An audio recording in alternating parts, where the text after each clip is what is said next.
So, Sister Lorna, your story is definitely a story of victory and healing. So, but tell us how it all started. Tell us, share with us on the background in terms of the initial attraction, what influenced you guys to go down the altar, and so forth. So it was summer, a bright sunny day like today, that I met Jones. We met at the Adventist track and field meet at York University. And I was an athlete and he was a camera person, a photographer. And so he took pictures of me and later on asked me if it was okay for him to share the pictures with me. We exchanged email addresses, and in fact, he did email the pictures to me, and we continued communication through via email from then, and started a budding friendship. And that budding friendship led to marriage 4 years later. But what attracted me to saying yes to his proposal was the fact that he was a Seventh-day Adventist Christian.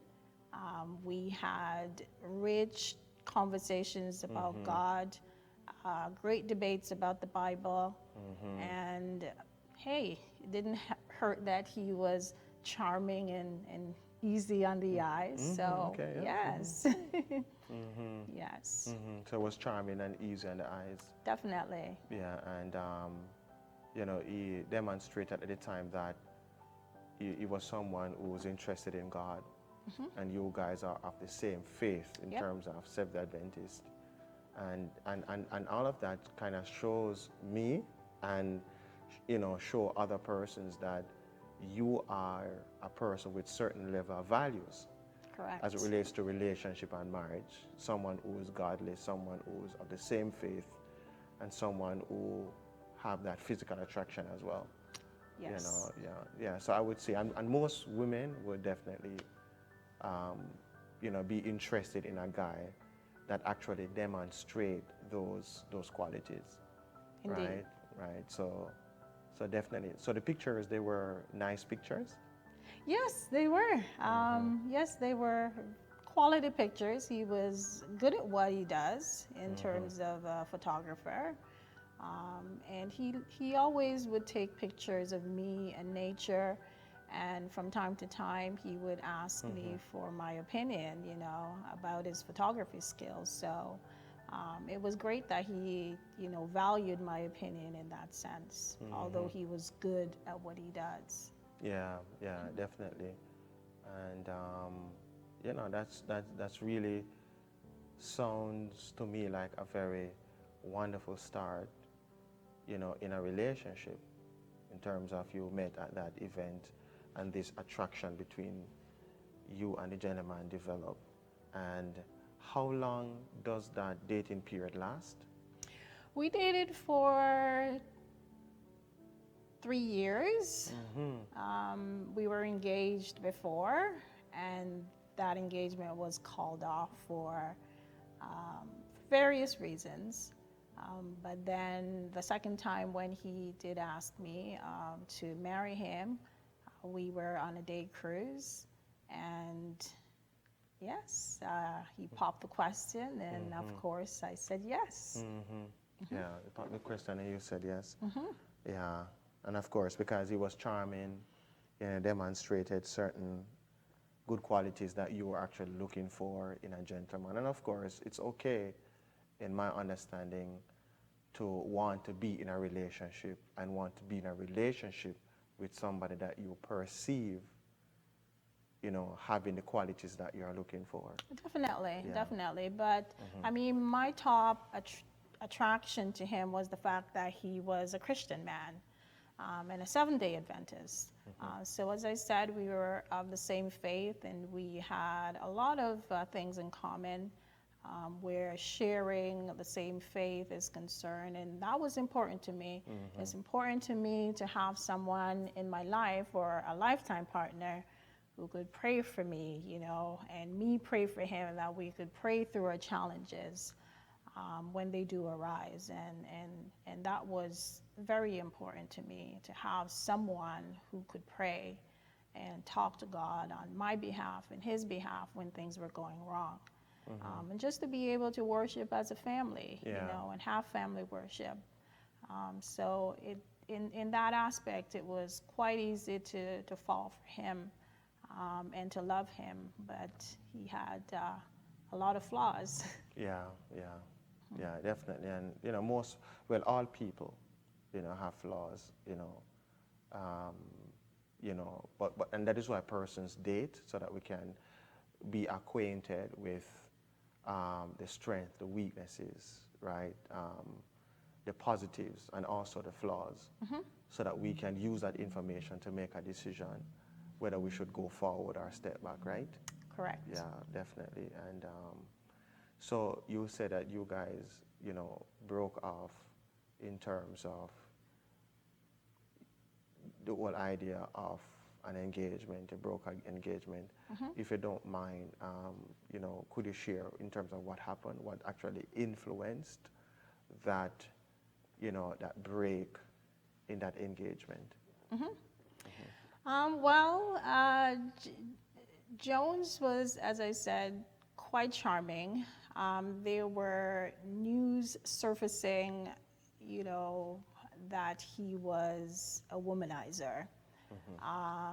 And I witnessed with my own eyes as to why the engagement was called off. He was the photographer at my mom's wedding. And he, I guess, found a certain young lady appealing and decided to have her post against the wall and began to snap away, taking pictures of her. And that, I took that as, disrespect. That should not have been happening at my mom's wedding.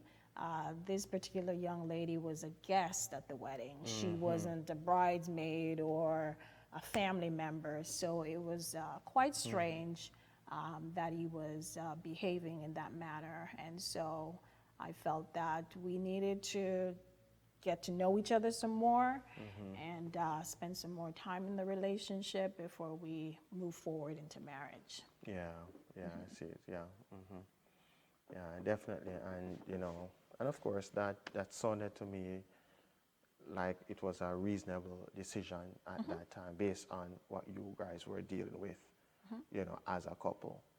And of course, many persons definitely would feel, uncomfortable in a context like that, so to speak. So basically, that, can we safely conclude that that was basically like the start of a painful journey in this relationship? It was I wouldn't say painful. It wasn't the start of a painful journey, but it caused for concern, and to me, that was the first red flag in the relationship, which basically, had my instinct or my intuition heightened to say, be careful, guard your heart, take it slow, continue in prayer, and make sure that, this is the man that you're supposed to marry. Yeah. And then you guys basically, after 3 years of dating and courtship, that involved courtship, you now got married. Could you tell us what happened, wedding day and day after? Well, the wedding day was February 15th, 2015. I remember it as if it was yesterday. It was a happy day. It was frigid. It was freezing. The temperature had recorded in Canadian history as the coldest day. But there was a lot of love and warmth, in my home, because my daughters were there, my stepdaughter was there, my best friend was there. We were getting ready, for the big day. So I was really looking forward to, making myself look as gorgeous as I could, so that, I don't know, when Jones sees me coming down the aisle, he would, be proud to say, hey, this is the woman I'm going to spend the rest of my life with. This is my wife. So the wedding within itself, everything went well. Aside from a few glitches, I mean, the limousine driver was late because he couldn't get the limousine started because the day was so cold that it interfered with the vehicles. So I was almost an hour late getting to my wedding. And now when I look back on that day, I, can't help but wonder, was this God intervention to say, hey, lady, you're making a big mistake here. But nonetheless, the limousine driver arrived after myself and my bridesmaids and maid of honor attempted to drive ourselves to my wedding. And around the corner, we met the limousine, and so we rerouted, parked my car, jumped into the limousine, made it to the Brighton Convention Center. That's where we had the reception and the wedding. It was like a fairy tale, a wonderland. It was well decorated with fresh flowers and lights, and it was quite breathtaking. And I entered from the fire escape entrance so that my guest, who had been waiting for almost an hour, wouldn't see me come in. And I walked down the aisle to a beautiful song. What was it called? Can't remember, but it was from the Twilight Saga, the last installment. And I was quite ecstatic and elated to marry Jones. But not long after, saying I do, my world came crumbling down. Because if I remember correctly, the day after we got married was Family Day. And we had discussed putting our honeymoon on hold so that we could take a trip to Barbados for a honeymoon where he's from in the summertime. And I remember that the day after our wedding was Family Day, a holiday. But my new husband was not with me. He said he had to work. I remember calling my best friend, after coming home from our, 2 nights away honeymoon. And she was surprised to hear that I was home and alone. And so, she pressed for information. Where's Jones? I'm like, Jones had to work. But being, a new wife and wanting to support my husband, I didn't make a big deal of it. And little did I know, that was the beginning of a very painful journey. So the next day he wasn't, there spending honeymoon with you? Nope. So basically you didn't really have one of the traditional honeymoons No. that, is expected after a wedding, so to speak? Well, we did go, away for a few nights downtown. And we spent a couple of days at the hotel. And then the next day was Family Day holiday. And that's when he disappeared and said that he had to work. Yeah, so, I mean, we did enjoy the wedding night and another night after that. And then after that, things just went downhill. All right, so when I say things went downhill, could you tell us what do you mean? Jones was seldom home, especially during the week. He would make himself available on Sabbath to attend church. But during the week, he claimed that he had a night job. And this night job, obviously, he would require to be working at night. And this means that he would not be sleeping at home. And this went on from February until about May. And when I pressed for information, like, okay, can I, get some more information about your night job, he would get very defensive. And so my intuition started to scream out that something was not right. And I would ask him, to tell me what's going on, because it didn't feel like a marriage. Jones had not actually moved into my house, which was now our matrimonial home. He had, the necessities that he needed, but to say, moved in his suitcases, with clothes, he just had what he needed.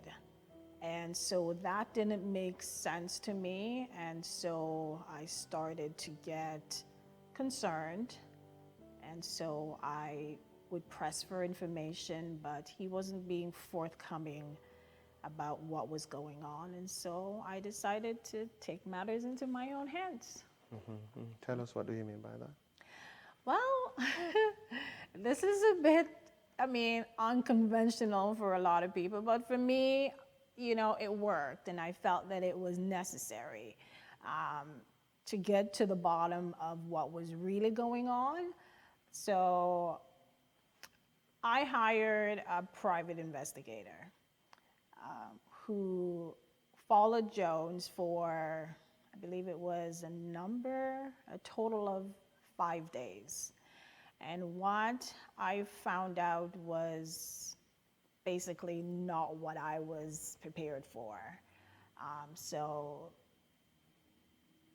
Jones basically had another life, a family. Family consisted of a common law wife and a child. And the day when I saw the still pictures and also the video that the private investigator presented to me, I was in shock. My mind started to play tricks on me, and I began to make excuses. Okay, this must be a family member's child that he's, babysitting. Because when he leaves his day job, he would go to his apartment with his baby mother to take care of his child, and then come home to me. And there were nights when he would not come home, on the premise that he was at his night job, when in fact he was really at his baby mother's house, at home with his family. And so when I received the information, I wasn't shocked, and as I said, my mind couldn't process the whole thing, because I knew that something was not right, and so I reached out for help. But the more I reached out for help, is the worse things got, and the more lies Jones would tell me, and the more stories he would collude. And so when I got the information and had the proof, and I presented it to Pastor Frank, he was shocked. And so, Jones was cornered, and he was caught into the lies and the deception. And so now I had to make a decision, what to do. Whether to stay married to Jones or to get a divorce. And when I took vows, for better or for worse, I meant them. And so I was willing to work things out. We were working things out. We were going to marital counseling. During our sessions, Jones would break down and cry and, look remorseful. But my heart was telling me that it was just a big show. He wanted to win the empathy and the trust of the counselor. And he won him over. And I remember during, our session, I got very livid, just by Jones's acting skills as to how he had manipulated the counselor and had him eating out of the palm of his hand, really. So needless to say, counseling didn't work. I remembered, going to the apartment because I needed to know for myself, and to come face to face with the mother of his child. And I remembered one evening after, I believe it was after prayer service, I drove down to the apartment and knocked on the door. But nobody came to the door because Jones was inside the apartment and no one came to the door. And I ended up leaving, feeling defeated and unaccomplished in my efforts to get some answers because clearly Jones wasn't telling me anything. And so the next day I went on social media and I found the woman, and I sent her a message, and she responded. And she ended up calling me on my phone at home. And when she called me, I was puzzled as to how she got my number, but how she got my number was because Jones was there with her. And I guess she made him dial my number, and I ended up speaking with her. And so, hearing her voice on the phone, I then decided, that we weren't going to have this conversation over the phone. This was a face-to-face. This should be a face-to-face conversation. And so I remember getting into my car and driving down to Scarborough. And as I'm driving, I'm praying. I'm like, Lord, I don't know what I'm walking into, but this is something that needs to be done. I need some answers. I need to know what is going on.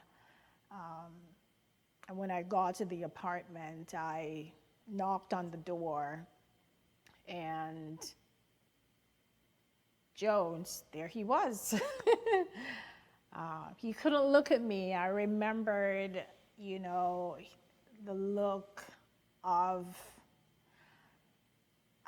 it's hard to explain, but all I know that he couldn't look at me. He kept his eyes on the ground. And I said nothing to him. I was there to meet the mother of his child and his son. By now I knew that it was a boy that he had. The child was still an infant, about 14 or 15 months old.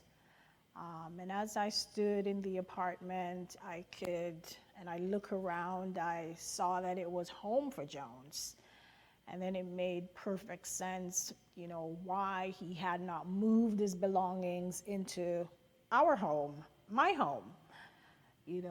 I remembered looking on the wall and seeing a picture of the mother-to-be, very pregnant, and Jones there, nestled around her, embracing her in a hug, and it became very real to me what had happened.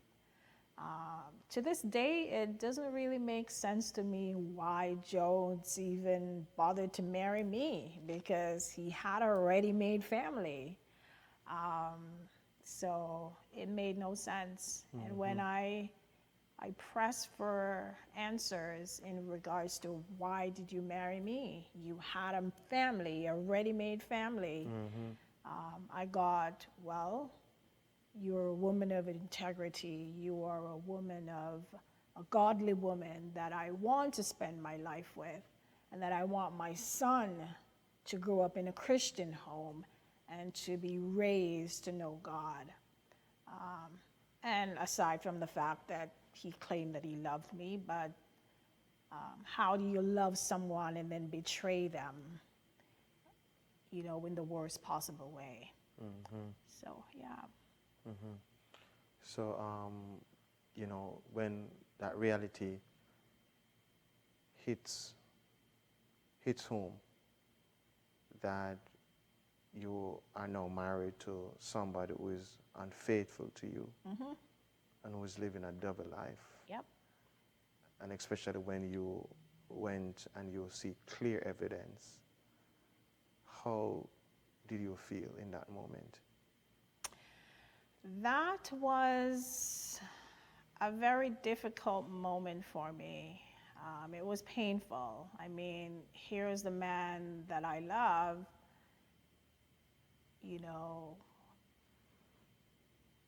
doesn't really belong to me. He's already taken, so to speak. And it was hard to comprehend. It was hard to believe, because I trusted Jones. His marriage to me was not his first marriage or his second marriage. And so we had talked about the importance of, honesty and openness, and that we wouldn't make the same mistakes that we had made in our previous marriage. So I was devastated and didn't really know how to process the whole thing. But at the same time, I believed in God, and that he could help us to work out our marriage. Yeah. And so I started to pray. I turned to God for guidance and direction. But the more I prayed and the more I seek God for help, the worse things got. Yeah, the worst things got. At that time. At that time. At that time. So in terms of, if you don't mind, would you share, in terms of, based on the pain that you experience, and of course most persons in your similar situation would have felt similar pain that you experience, because you're a human being and you have feelings, and you put your all into the relationship, and you were looking to get, similar result from your spouse in terms of 100% commitment, and that didn't take place in your experience, and so you had pain. Where did that pain lead you, and how did that pain, influence certain actions in your life at that moment? It's fair to say that I was broken to the point of nearly losing my mind. Jones and I had completely separated. We were instructed to live apart while we tried to work on our marriage. But Jones wasn't using the time that we were separated to work on our marriage. He was using that time to live a more outlandish kind of a lifestyle. To him, I guess he now had a free card to do whatever he wanted to do. And as he was out there living his outlandish lifestyle, I was pretty much being drawn into the abyss of darkness. I was hurting to the point where I felt I was in hell. And the only one who could save me was God. I was depressed. I was hopeless. And I was suffering in silence. I remembered on Sabbaths I would show up to church, you know, smiling away, pretending that everything was okay. I knew how to pretend well, and it was exhausting. You know, now that I look back, you know, and picturing myself, it was exhausting. I was hurting, I was in pain, I was suffering, but I had no one to talk to except God. Yes, my friend was there, and Pastor Frank was there, who, you know, would counsel me and encourage me, but that can only go so far. And so I, you know, had to turn to God, knowing that He was the only one who could save me from the trauma and the pain that I was feeling. And I remembered watching the movie War Room, and it inspired me so much that I ended up turning my own closet into a prayer room. And prayer was what saved my life. I had to pray my way out of my pain and my darkness. I prayed my way out of suicidal thoughts because I was so hurt and broken, and felt like life was over. I felt hopeless. You know, having day in and day out, having to, you know, watch my husband out there live it up, you know, being the village ram. And so that for me was hard, and I felt hopeless, like life was over.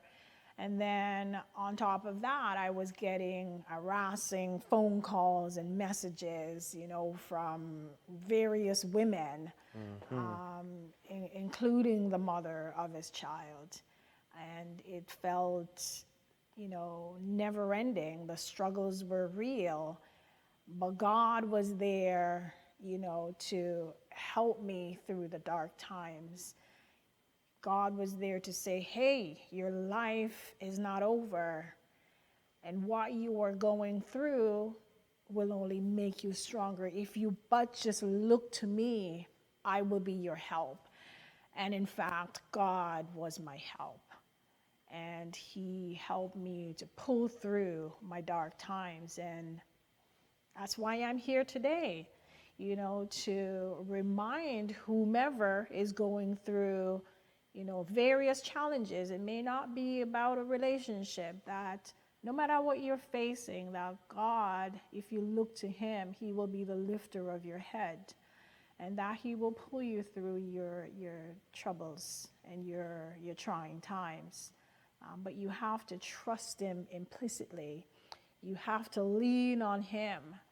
You have to, although He already knows what you're feeling, you have to tell Him.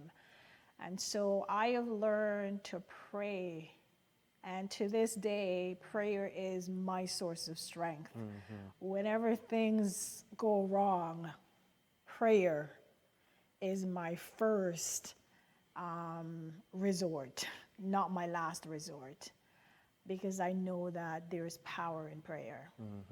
I'm a woman who's been saved by prayer and God's amazing grace. Yeah, and that's really powerful and encouraging to know that prayer, your life of prayer, you know, basically helped you significantly to deal with your pain and brought about healing, and also the the mechanism for you to cope.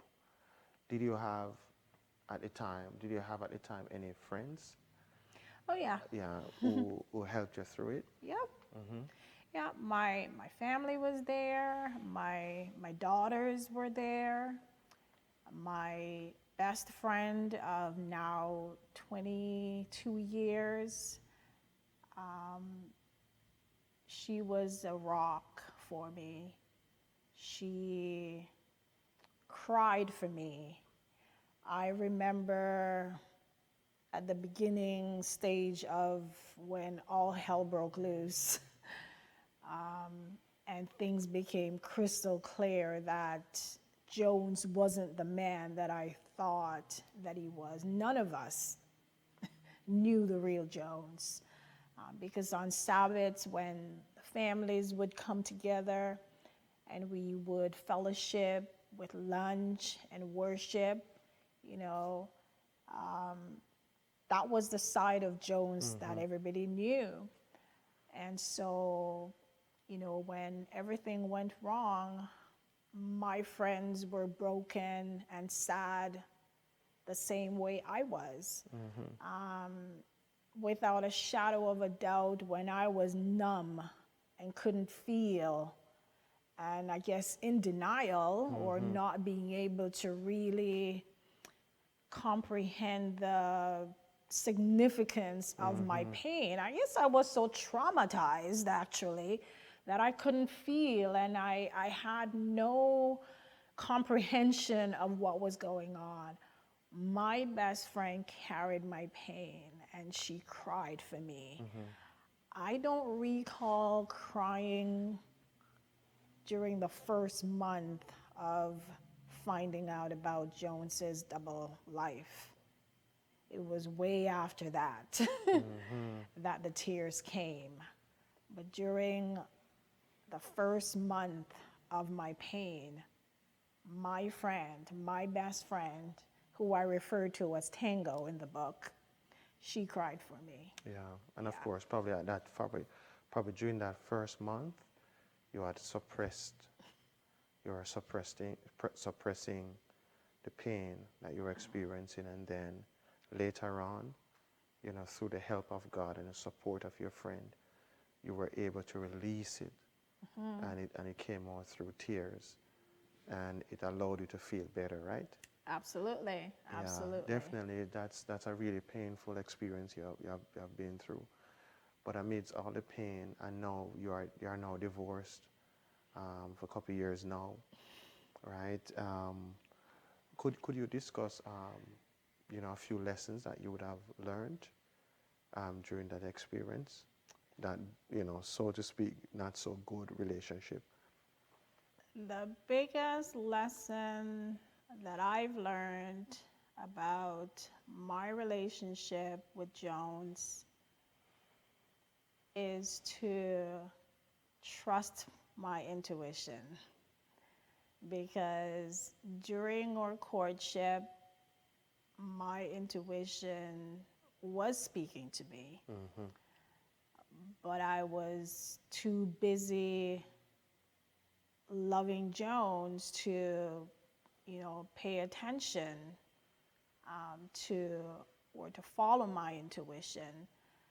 He had my heart, and starting over is not easy, and you know, even no relationship is perfect, and so you want to keep on trying and keep trying in spite of, you know, the red flags that you see. So for me, the biggest lesson I've learned is to trust my intuition. And secondly, to love myself. Tell us about that, yeah. Too often we get so comfortable that we forget that the most important person that you should be loving is God and yourself. You cannot truly love someone when you're not loving yourself. And I had to learn that it's not selfish to love myself. In fact, when I'm at my best, I can be better for my partner. And so I've learned that it's not selfish to love myself, and that it is important for me to love myself. And it took Jones not loving me for me to recognize that I needed to love myself. It took Jones not loving me for me to know my worth and to know my value. Because what he was subjecting me to, the lifestyle, it's not what I worth. And it devalued who I am as a woman, a Christian woman. And so I just thank God for the day when he opened my eyes and gave me the courage and gave me the strength to toss back to Jones the bones and the scrap that he was trying to feed me, knowing that God in return would prepare a full meal for me, a big fat loaf of bread, not crumbs. And so that's a big lesson.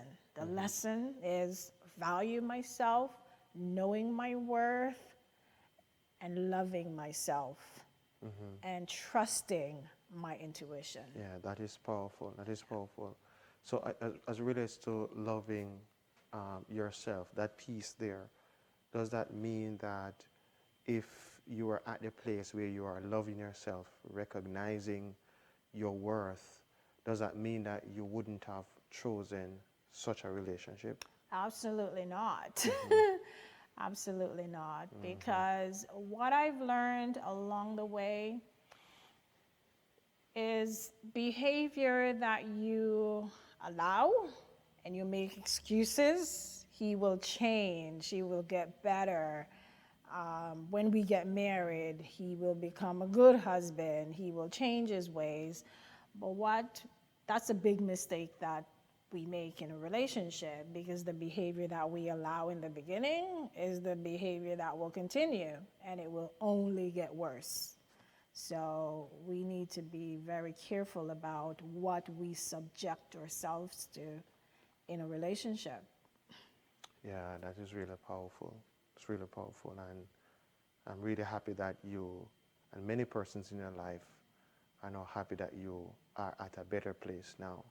Definitely. In your experience. Yep. And yeah, definitely.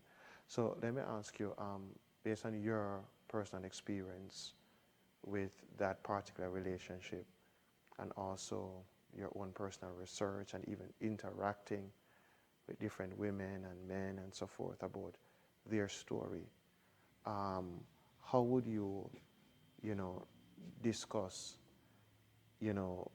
relationship red flags, right, that should not be ignored during dating? In my relationship with Jones, there were red flags that I ignored. And if you're experiencing these red flags that I'm about to share in your relationship, perhaps you will open your eyes a little and see that you're heading into a destructive, toxic relationship. The first red flag that I noticed with Jones, as I mentioned before, what happened at my mom's wedding, that was red flag number one, blatant disrespect. Number two red flag was, in all our courtship or years of courtship, I've never had the opportunity to answer Jones's phone. Why? Because Jones's phone was always attached to his hip or in his pocket. And I think I can count on one hand how many times I've heard it ring or vibrate. And whenever we were spending time together, his phone would be tucked away somewhere and protected by a password, of course, because, yeah. Um, so I would say those things are definitely red flags that you should not just easily sweep under the rug. They mean something, because if you're in a relationship with someone for 2 years and 3 years and you never hear their phone ring, their phone is always tucked in their pocket, you don't hear, hey baby, can you get my phone for me? Can you read me that message?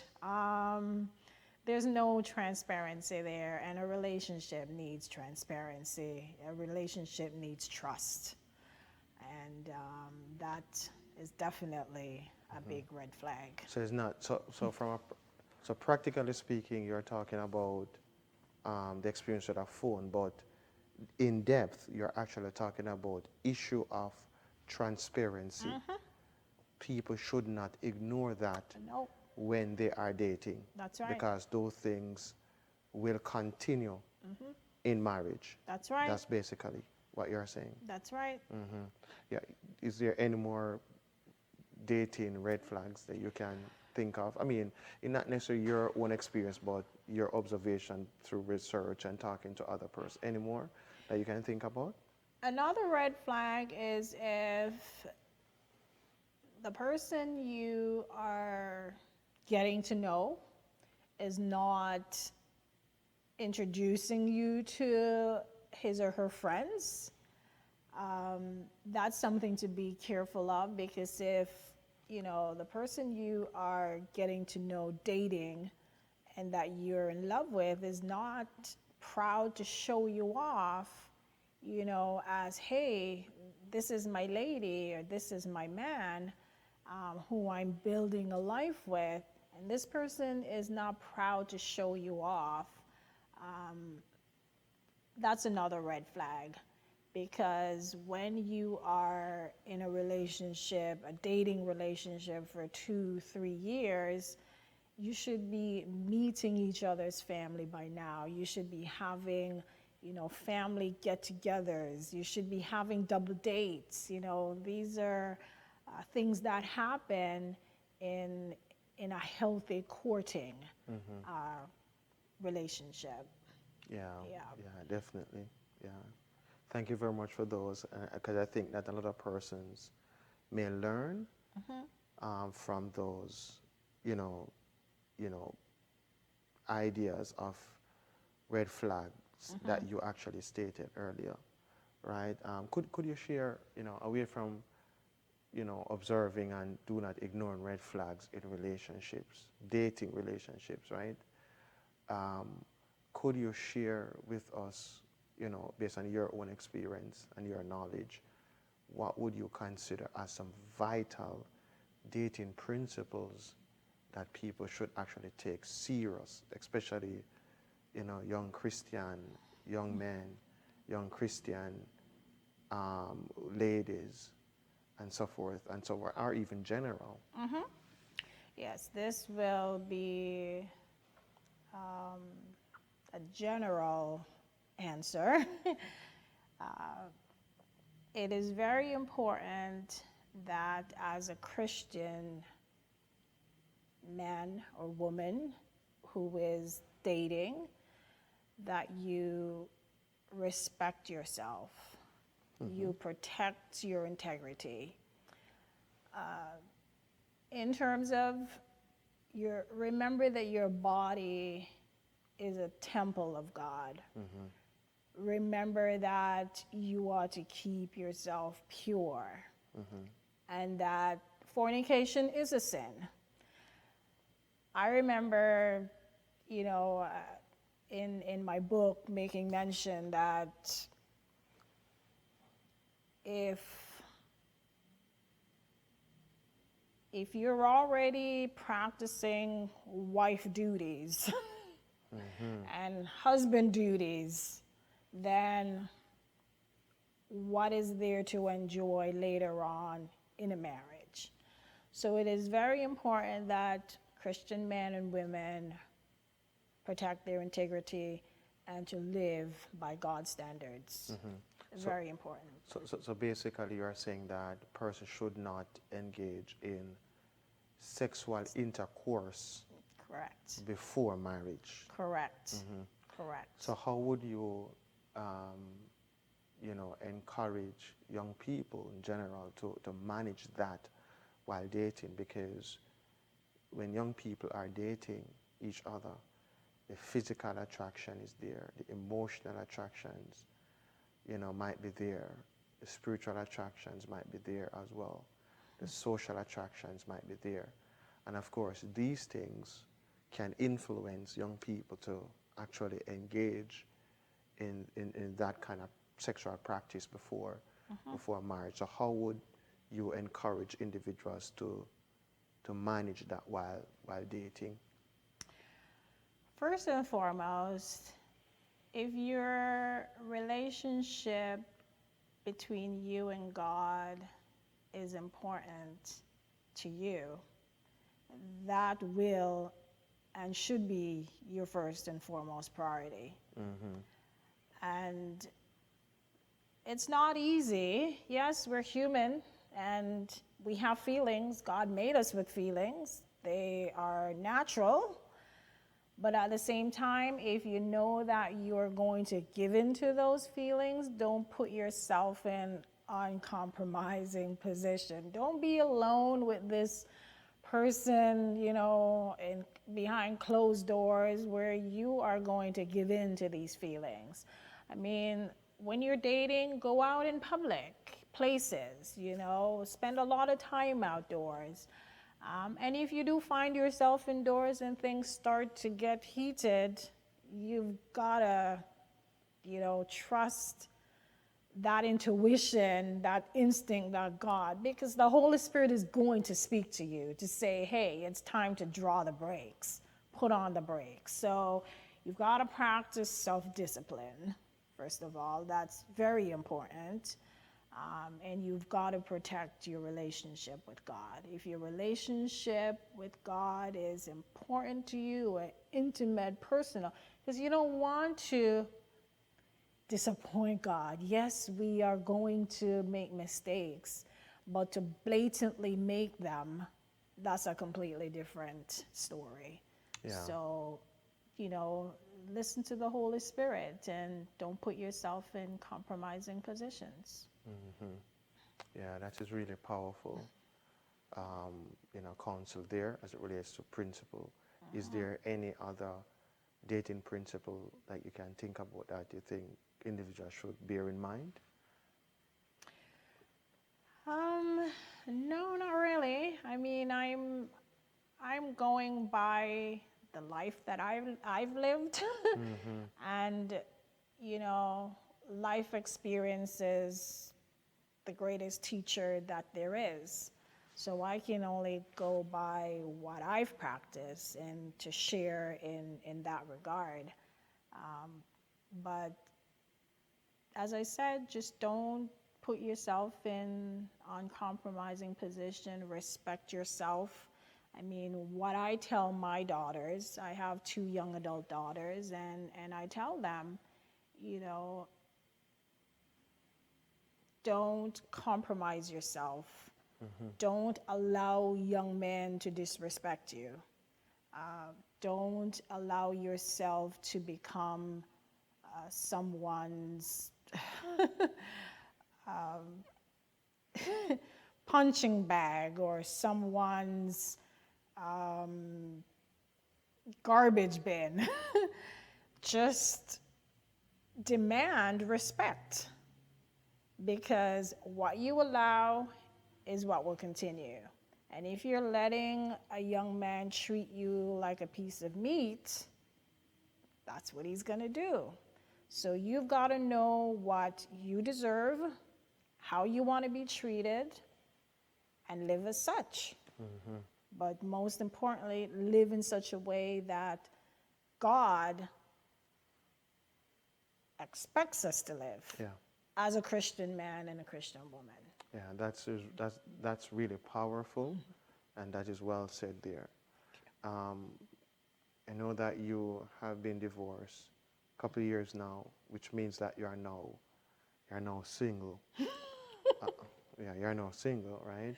And Yeah. which wasn't your plans when you went No. into the marriage, but unfortunately, this is your reality, and this is now your truth.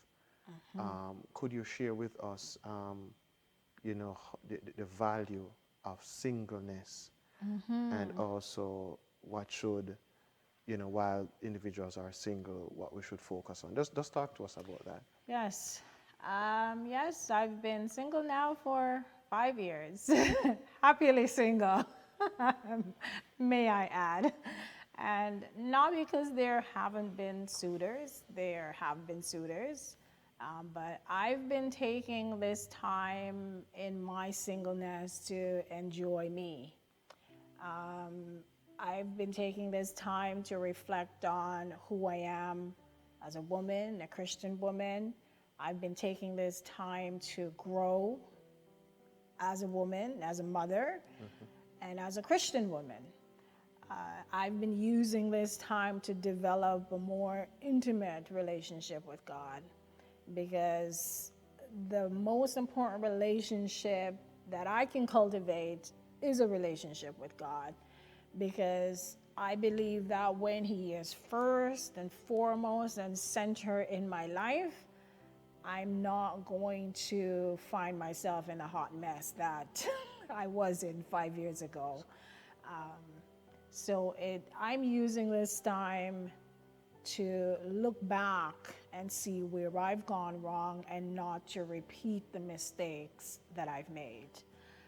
And as I shared in my book, I was very transparent about the mistakes that I've made.